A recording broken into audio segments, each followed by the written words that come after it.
શું તમારા બાળકને ભૂખ નથી લાગી રહી?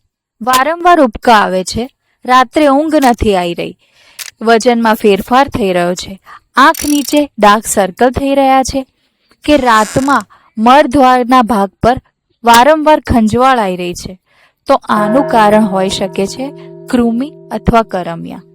કરમિયા થવાનું મુખ્ય કારણ બાળકો માટીમાં રમે છે, હાથ સારી રીતે સાફ નથી કરતા અને સંક્રમિત ખોરાક ખાય છે. આના લીધે તેમને કરમિયા થઈ શકે છે. શું કરવું? બાળકોને ડીવોર્મિંગ કરાવો. મેબેન્ડાઝોલ ઓર આલ્બેન્ડાઝોલથી દર 6 મહિને ડૉક્ટરની સલાહથી ડીવોર્મિંગ કરવામાં આવે છે. શાકભાજી અને ફળફળાદીને પાણીથી બરાબર સાફ કરો. જમતા પહેલા અને સ્ટૂલ પાસ કર્યા પછી બાળકોને બરાબર હાથ ધોવડાવો. નિયમિત રીતે નખ કાપો. બહાર જતા પહેલા જૂતા ચંપલ પહેરવા માટે બાળકોને પ્રેરિત કરો.